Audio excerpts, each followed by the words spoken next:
بسم الله الرحمن الرحيم والصلاة والسلام على رسوله الكريم وعلى آله وصحبه أجمعين. I greet you all with the greetings of Islam. Assalamu alaikum wa rahmatullahi wa barakatuh. And a very good morning to all of you.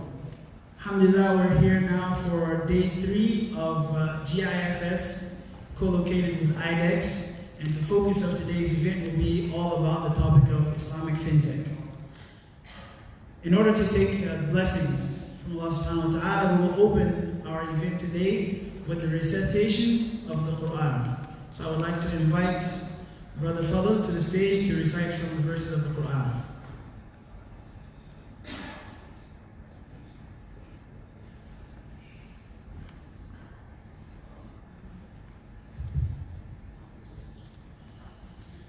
أعوذ بالله من الشيطان الرجيم.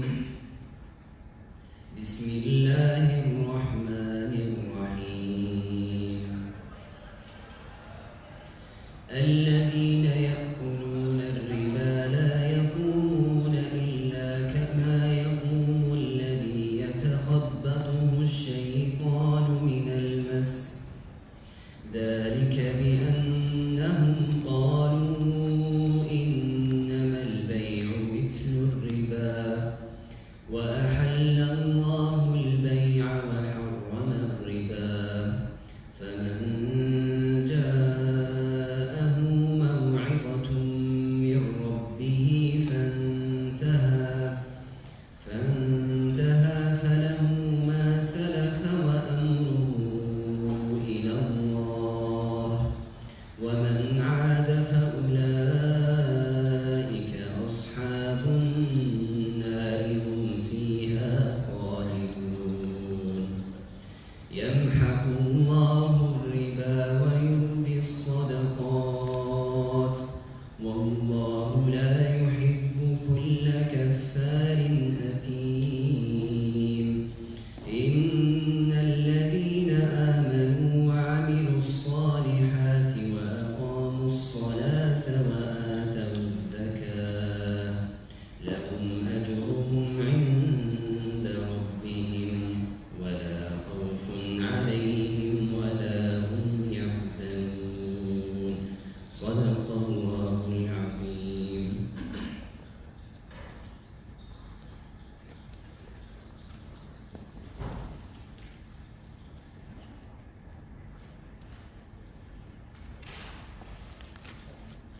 صدق الله العظيم وصدق رسوله الكريم ونحن على ذلك من الشاهدين والشاكرين. Alhamdulillah Rabbil Alameen, we're here today for a very special reason. The verses that were just recited were verses that talk about the prohibition of riba or interest and how bay' or trade, doing business, is halal. And the relevance of that to the topic of fintech, or in our context Islamic fintech, is that we believe this area, this new industry, is our avenue to escape and to create an alternative to the system of riba. By using fintech, we have a platform where we can customize financial services in line with our values as Muslims, and therefore create an alternative to the widespread or most common conventional services that are inherently intertwined with riba. So because this avenue of fintech is very important for Muslims to take advantage of, the organizers at Al Mangoes have decided that a whole day needs to be dedicated for the topic of Islamic fintech. Whereas before we combined between Islamic entrepreneurship and fintech, now we've divided where one day, alhamdulillah, we've covered about halal and Islamic digital economy. And today we want to zoom in and focus on what is the value proposition of Islamic fintech. My name is Ahmed Sabri. I am an independent fintech consultant, and I have the honor and blessing today to open this session by invitation of the organizer, and just to give you an overview of the event for today and why it's important. So going into this event, we will start on talking about the business side. And that is, can Islamic fintech create or give birth to a unicorn, meaning a company that has a $1 billion valuation? Because chasing this goal is common amongst all startups. But inside of this topic, what we want to address is something deeper, which is, are we only searching for the money valuation? Is an Islamic company or a startup meant to just reach a $1 billion valuation and then do IPO and exit and move on? Or is there something deeper that we should achieve? Is there some type of social impact, some kind of upliftment of those that are financially deprived? So is an Islamic unicorn any different from a conventional one? This is a question that we have to ask and we'll address today. Moving forward, we also want to talk about neo-banking for Islamic banks and how this can add value by being an avenue to enter the VBI, or the value-based intermediation system. We also have keynotes from companies such as ICD, and also we will go into the topic which is always hot about the cryptocurrencies. So we want to go into something that's a little bit more advanced, or something that's a little bit more cutting edge than just the question of can we buy or sell Bitcoin. But what value do a specific type of coin called stable coins, those that are connected to assets? Because of course in Islamic finance we also want to make sure that our financial activities are somehow connected to the real economy. So those cryptocurrencies that are connected to the real economy called stable coins, we want to look into those and see if those are something ideal to integrate into the Islamic financial system, as well as smart contracts as well. Then we have some topics about digital financial inclusion and how we want to not only enrich ourselves, invest, and manage our wealth in an Islamic way, but we also want to make sure that we have a greater level of financial inclusion using this fintech. So not just for those who already have, but also those who are the have-nots. How can fintech bring in those who may have a lower income, may not be bankable or whatever? How can fintech reach them and uplift their status? We also will address RegTech and SupTech, which is the technology that's helping us to keep the market safe, and how the regulators are keeping up with the fintech and all the changes by using some tech of their own. Takaful tech, a topic that has been talked about a little bit, but has not really been put into action. And we're still searching for when we will have a proper Takaful tech startup that can hopefully address the larger markets as well as the smaller markets of Muslim consumers, because InsurTech, which would be the conventional version, has already come onto the scene, has already achieved prominence. We see platforms such as Lemonade and others doing great and winning awards and a lot of recognition. So if it can be done in a conventional way, why not it be done also in an Islamic way with Takaful? So we're searching for this Takaful tech pioneer. And then data piracy, the dark side of the tech revolution. We have to also take the good with the bad. The more ease we have with financial services, the more everything becomes faster, the more everything becomes one click, the more dangerous it becomes. Because now, in order for you to make a wrong transaction, you only need one click, whereas previously you needed 2 or 3 or 4. The more easy something becomes, actually the more vulnerable it becomes. So we have to be wise and aware regarding what are the security steps that we must take when we start to adopt more and more fintech solutions or digital financial solutions. So this panel will talk about how to protect yourself in this increasing digital world with all of these financial services. So that's your overview for today, and I've given you the context, which is this Muslim world or Muslim Ummah is already worth or already comprising of 1.8 billion. Whatever we create here, the people who are aware of the value of fintech or interested in it, it has a potential value for almost 2 billion people and even beyond, because as the Prophet Muhammad ﷺ was sent to be Rahmatan lil Alameen, also our products and services should carry that same nature and be Rahmatan lil Alameen. Our Islamic fintech services should be something that is good for everyone, not just only for those who ascribe to calling themselves as Muslims. So this is something that is very important, because there's always people complaining about injustice in the financial world. So if we can bring a little bit of justice, we'll do a great justice to the legacy of our beloved Prophet Muhammad ﷺ. And with that, I pray that today's event will be very insightful very informative and also interactive. There's a wonderful slew of speakers today, and also the people who attend this event are also wonderful in their own knowledge, experiences, and backgrounds. So I encourage everyone to interact and to connect and share value. Without further ado, I don't want to hold back the event. We have, in our opening, we will have two important inauguration keynotes. The first will be from a representative of the Deputy Minister of Finance, Malaysia, and then also from the ICD. So the first opening remarks or inauguration keynote will be from Mr. Muhammad Fikri bin Ahmed, the Private Secretary to the Deputy Minister of Finance, Malaysia. So if I can please invite Mr. Muhammad Fikri to the stage to deliver his speech. Please welcome him.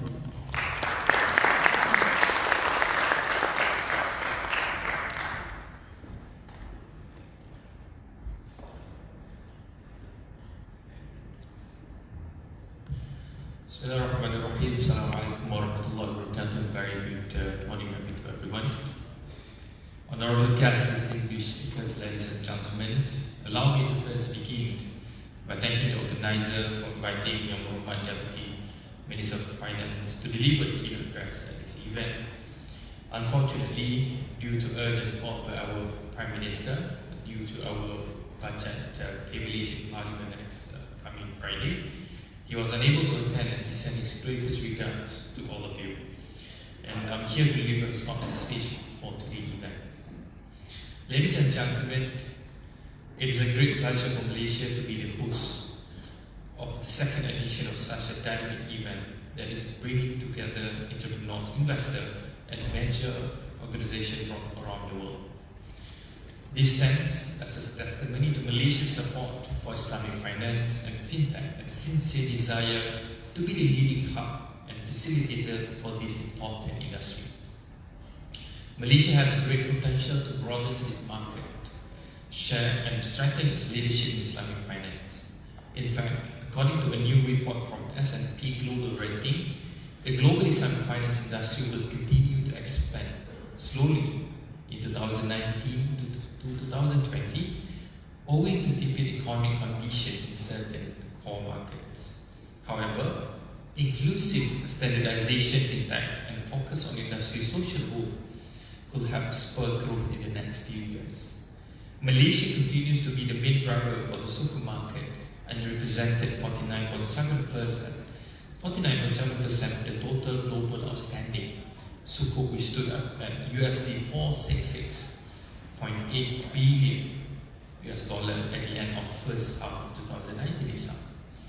And in fact, in recent years, the world has witnessed rapid growth in the digital economy, spread by new technologies and the ability to collect and analyze vast amounts of data for the use of various technologies such as big data and artificial intelligence. Technology has become increasingly intertwined with our daily life, and only this week we can see something new is happening in the news. The news economic reality is that anyone can buy or sell goods online through platforms such as Amazon, Alibaba, and eBay. And the more tech-savvy customers are becoming more demanding and want more efficient and cost-effective services. Customers expect transactions to be settled in real time without spending time for visiting branches and waiting for their turn to get served, because it's online after all. And the new digital economy is pushing the boundaries and placing new demands on the financial sector. The rise of Fintech has offered the financial services possibility in a various amount of new ways.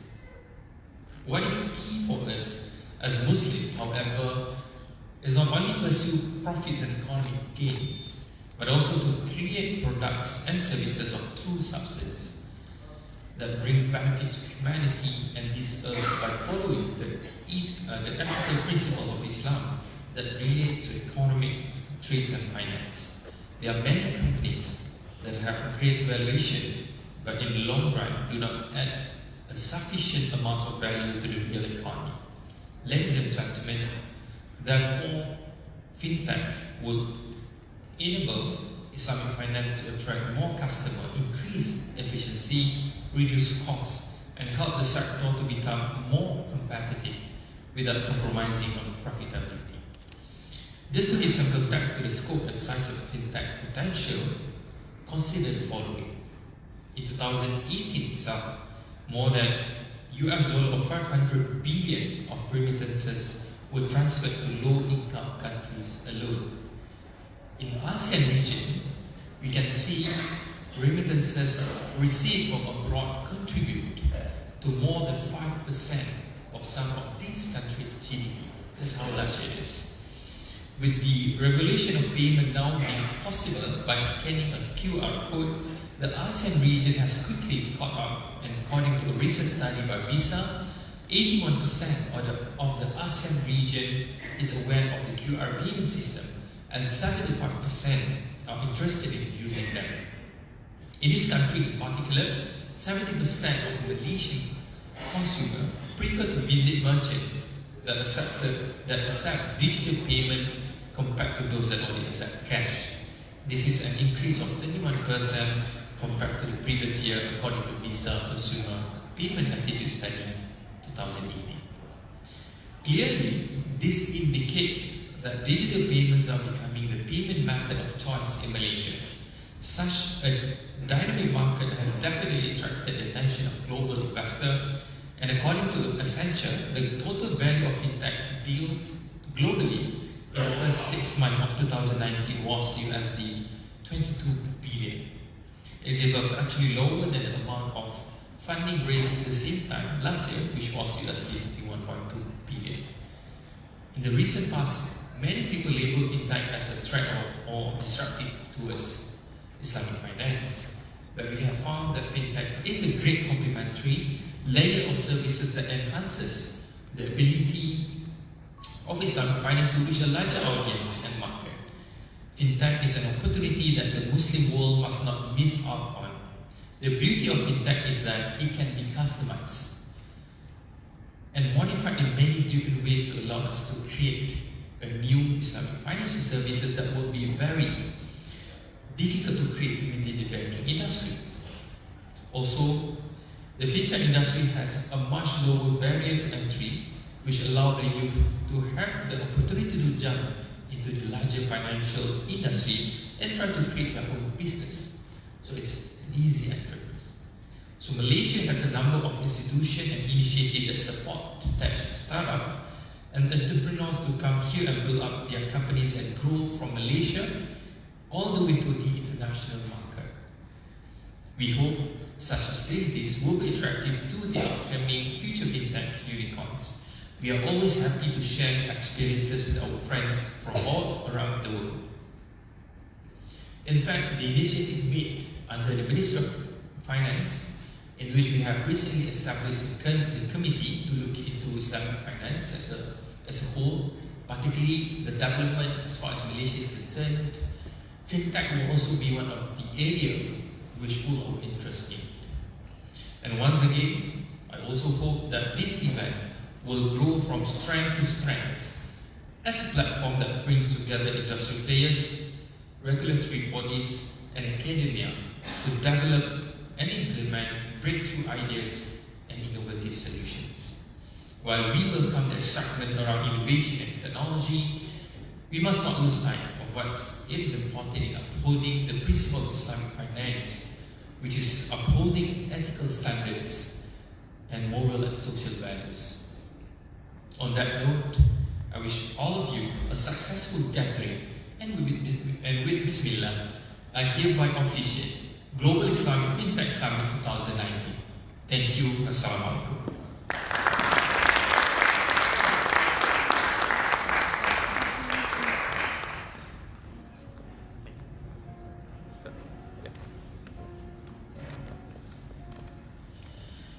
Thank you very much, Mr. Muhammad Fikri bin Ahmed, Private Secretary to the Deputy Minister of Finance Malaysia for the inauguration of our event today.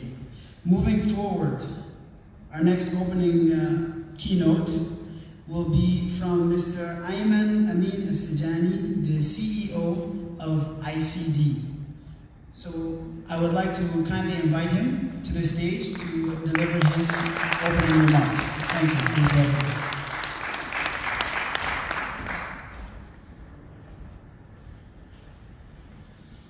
بسم الله الرحمن الرحيم والصلاة والسلام على سيدنا محمد أشرف الأنبياء والمرسلين. Your Excellencies, distinguished delegates, ladies and gentlemen. Assalamu alaikum wa rahmatullahi wa barakatuh. On behalf of the Islamic Cooperation and Development of the Private Sector Development Arm of the Islamic Development Bank, I thank you very much for having me here in Kuala Lumpur. I consider it my second home, and I actually have a home here. So I'm very grateful to be here. Before I proceed, I would like also to congratulate Al-Mangos for their outstanding efforts in organizing this event. And it's a very, very important event for the future of the banking sector and for the future of the world that we care so much about. Honorable guests, as a general consent, today Fintech represents not only an impressive force of disruption, but it is an important product. It's definitely, with its, as they call it, artificial intelligence, whether we would like to refer to Internet of Things, blockchain, or if you would like to see, as they say, machine learning, are all important products of Fintech. And the understanding of it, as they call it also, communication, if you want to see smart contracts, are elements that help us to proceed further. Now, Fintech in our world of ICD, where we cover 54 countries, is extremely important, becoming more important than ever before. Fintech does help in some of our countries that are some of the G20, and some of the countries are fragile states and very small in size. But in all those ranges, the Fintech does help actually do financial inclusion of customer base that currently does not have the access to the financial technologies or for the financial services that they need.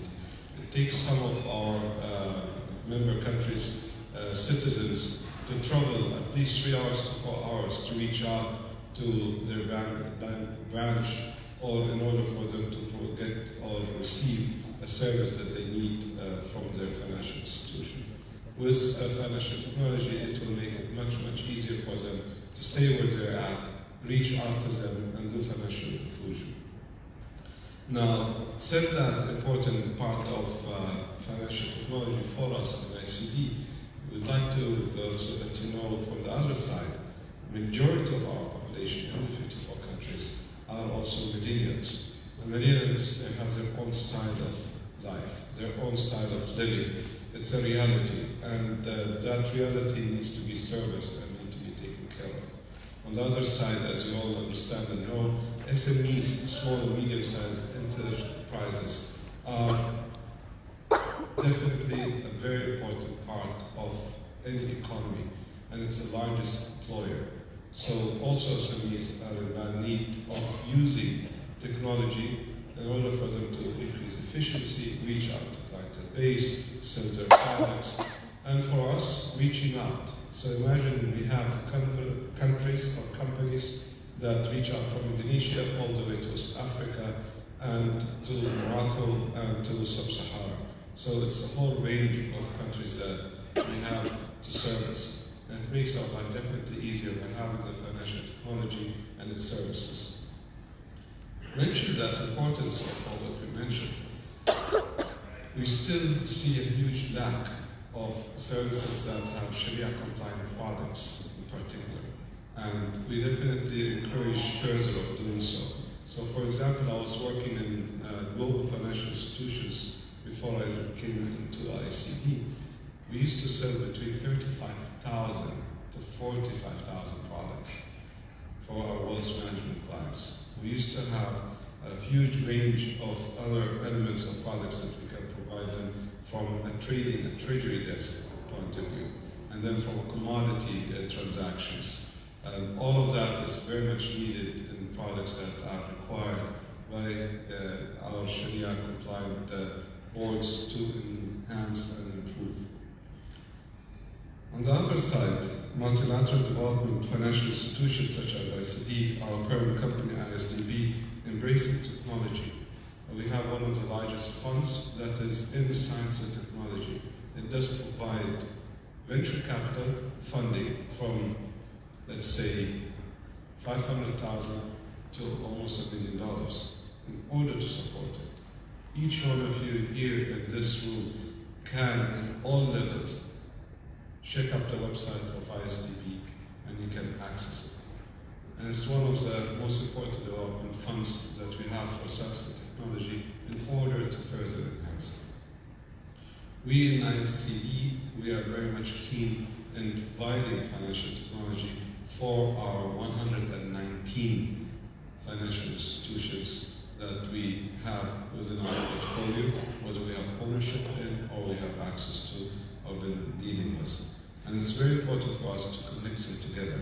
In order to connect them together, it's very important for us to have the right partnerships and ensure that we provide the right reliable services.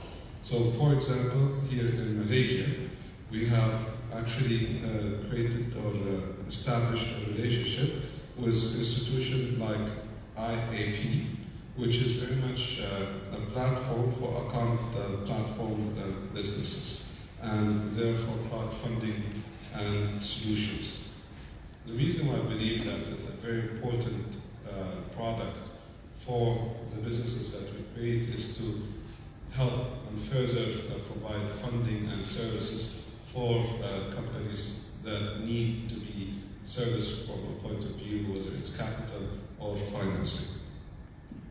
Moving forward, ICD hopes to further explore avenues of collaboration with fintech and spaces in view of the growth potential of fintech development, finance space in areas that should perhaps seriously look into. We are dedicated to innovate in the field of stand ready to work internationally. Last but not least, I really hope that the panelists have done a really great, excellent job in discussing fintech and the need of fintech. But on the other side, we also further looking forward to get the feedback and the results of all the discussions that have gone on in this event and other events similar to this one in the future.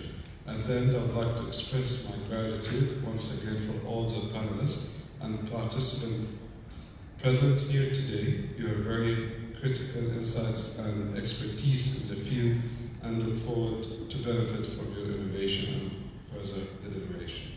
God bless us, inshallah. Thank you so much again.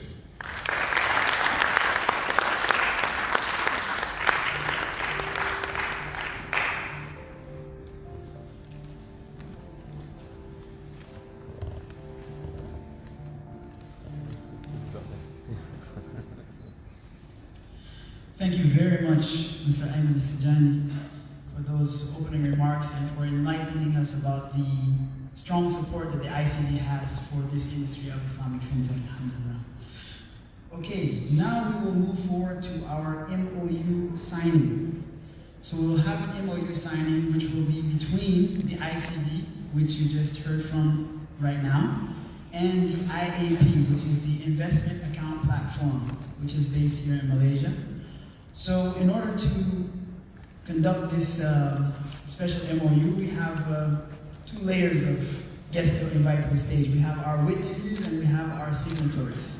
So I would like to invite first the witnesses for the MOU. So first I would like to invite Mr. Abdul Mohammed Al-Mansi, the founder and CEO of Al-Mangos, to be behind the signing table. I would also like to invite Dato Zamani Abdul Ghani, the chairman of Bank Islam, as well as the chairman of IAP. And our third witness also will be Mr. Muhammad Fikri bin Ahmed, the private secretary to the Deputy Minister of Finance, Malaysia. So can I have our three witnesses please to come to the stage? Afterwards, I'll invite the signatories. Okay, Mr. Mansi? Yes, and Dato Zamani as well.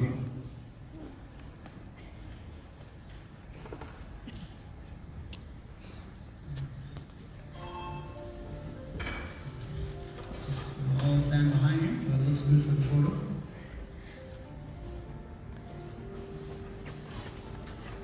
sorry, I want to center a bit. Okay. Now, I would like to invite Mr. Ayman Amin Asjani, the CEO of ICD, to come to the signing table, as well as Ms. Joanne Enriquez, the CEO of IAP Malaysia.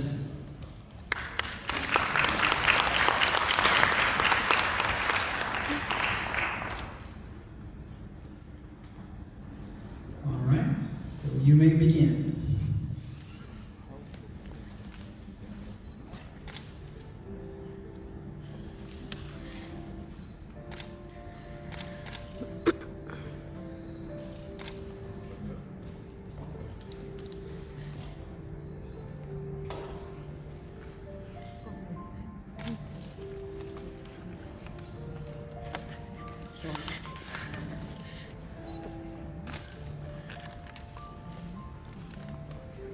One more here, sorry, look here.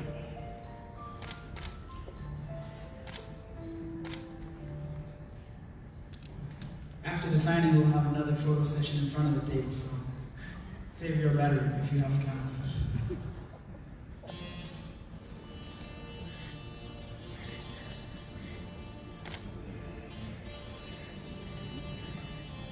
All right, if we're complete, we can exchange.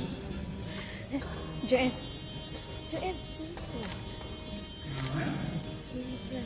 All right, let's come in front then. We can have all 5 of our guests in front of the stage for the photo. Okay.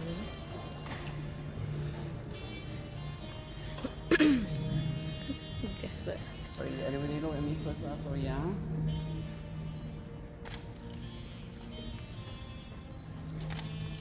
Can I have the together? The MOU signed. Yeah. Can we have the folder? Have the folders, please.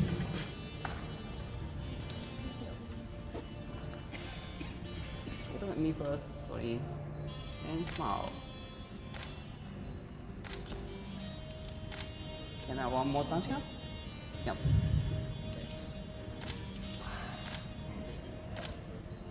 Thank you. All right, thank you very much.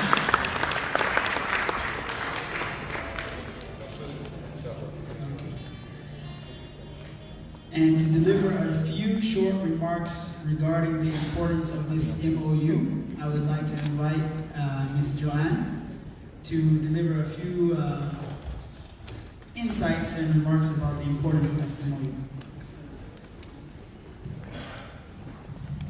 Bismillahirrahmanirrahim.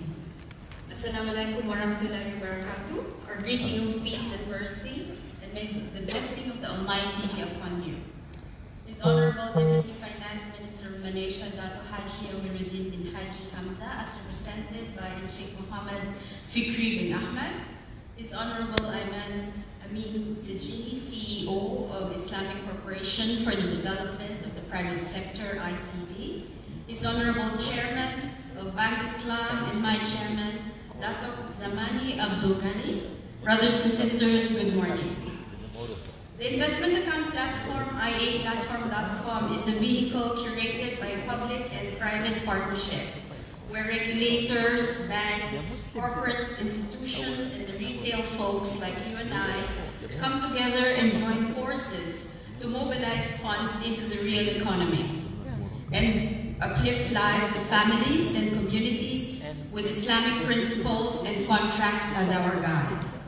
There is much untapped potential and more so, much more work to be done.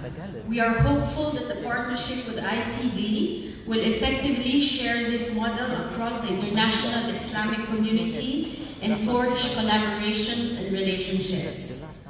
It is time.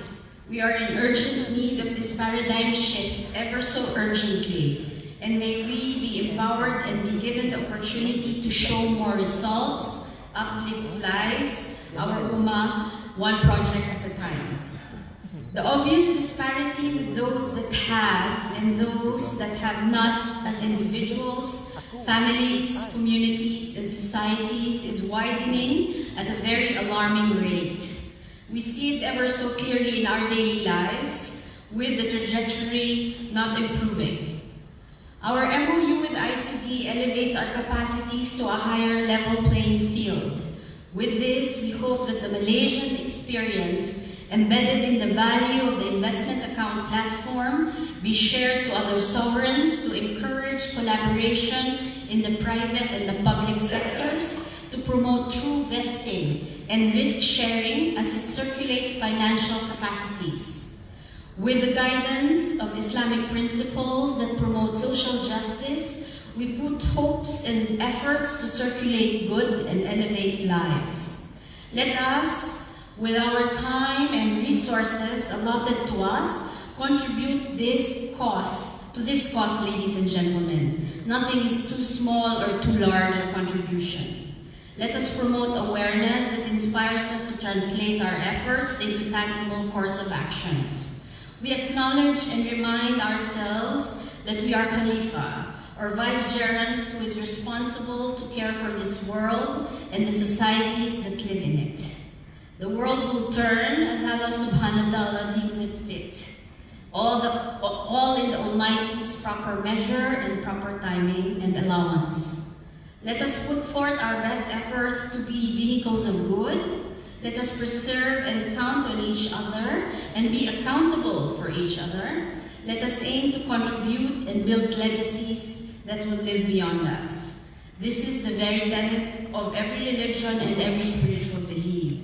Our Islam is practical and ever so just. Let us live it, let us share it with the rest of the world. Thank you.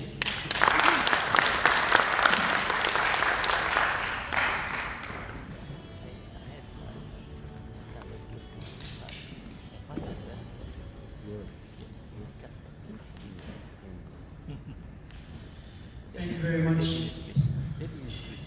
Thank you very much, Sister Joanne, for enlightening us and sharing and highlighting the importance of putting the values into action. This is the most important thing. Just having good values is not enough, but putting them into action is what is important.